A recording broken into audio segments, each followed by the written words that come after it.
साथियों नमस्कार, मेरा नाम विनोद बछेट्टी है। देश की राजधानी दिल्ली में रहता हूं। अब एक वीडियो कुछ ही मिनट पहले अभी भी मेरे पास आया, जिसमें दिल्ली के मुख्यमंत्री, आम आदमी पार्टी के संयोजक अरविंद केजरीवाल जी ने उत्तराखंड की राजधानी देहरादून में कहा कि भाई हम यहाँ चुनाव लड़ रहे हैं। बहुत अच्छी बात है, आपको लड़ने का अधिकार है। और आपने कहा कि भाई युवाओं की पसंद है, कर्नल कोठियाल जी सीएम का चेहरा होंगे, वह भी बहुत अच्छी बात है। लेकिन आपने युवाओं के बारे में आपने कहा, मैं देश की राजधानी दिल्ली में हूँ, आप यहाँ के मुख्यमंत्री हैं। दो विषय है, दो सवाल मेरे हैं। दो युवा यहाँ पे, एक युवा नौकरी की तलाश में आया था, एक बहुत अच्छी फुटबॉल की प्लेयर थी, और जिसकी आम आदमी पार्टी की सरकार ने, दिल्ली सरकार ने 2017 में ऑस्ट्रेलिया फुटबॉल के मैच के लिए ले गए थे। वहाँ उस बच्ची की मृत्यु हो गई। वो मृत्यु का सस्पेंस आज भी क्लियर नहीं है, उसके ऊपर आप ज़रूर सफाई दें। दूसरा, 24 फरवरी 2020 को दिल्ली के सीलमपुर के दंगों में 17 साल के एक युवा दलबीर नेगी की हत्या हुई थी। उस हत्या में आपके एक पार्षद का नाम भी आ रहा है, उसमें भी आप ज़रूर सफाई दें, क्योंकि आप देवभूमि में जिस तरह के आप उस पवित्र भूमि में इस तरह की आप युवाओं के नाम पर आप कह रहे हैं कि युवाओं की मांग है, युवाओं की पसंद है, उसके ऊपर अपना ज़रूर जवाब दें साथियों। और दूसरा, आपने कहा कि भाई कि उत्तराखंड का भला आम आदमी पार्टी कर सकती है। दिल्ली में 70 विधानसभाएं हैं। आपकी पार्टी में भी उत्तराखंड के बहुत सारे कार्यकर्ता बहुत समय से लगे हुए हैं, लेकिन आपने विधानसभा में दिल्ली में एक व्यक्ति को भी चुनाव नहीं लड़ाया।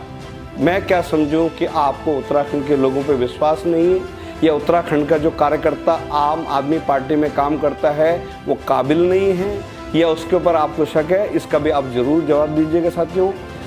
तीसरा विषय है कि आपने दिल्ली सरकार में उत्तराखंड की जो अकादमी है, गढ़वाली कुमाऊनी जौनसारी अकादमी, उसमें जिनको आपने उपाध्यक्ष बनाया, हमारे उत्तराखंड के एक बड़े जो संस्कृति, जिन्होंने हमारे संस्कृति के लिए बड़ा काम, हीरा सिंह राणा जी, आपने उनको उपाध्यक्ष तो बना दिया, लेकिन उनको कोई भी सुविधाएं नहीं दी। पिछले साल जून 2020 में उनकी मृत्यु हो गई। आज उनके परिवार की स्थिति खराब है, आप उनके परिवार को पूछने वाला कोई नहीं है।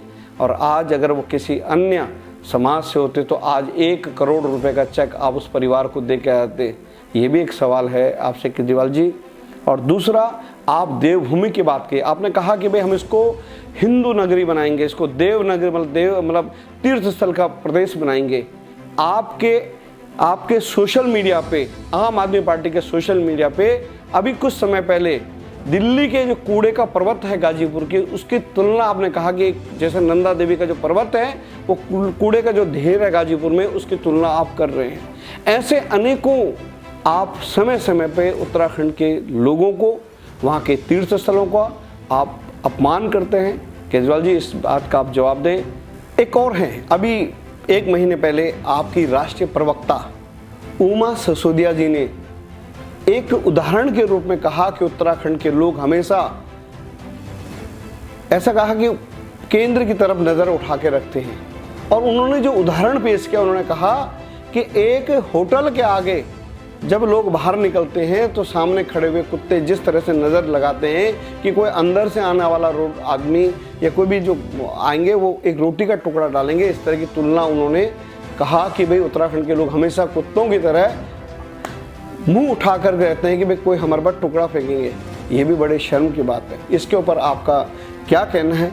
मुझे उम्मीद है कि कहीं न कहीं ये वीडियो आप तक पहुँचेगा, आप इन विषयों पर जवाब देंगे। केजरीवाल जी, ये उत्तराखंड है, देवभूमि है, यहाँ का व्यक्ति बहुत स्वाभिमानी है, ये देना जानता है, लेना नहीं जानता।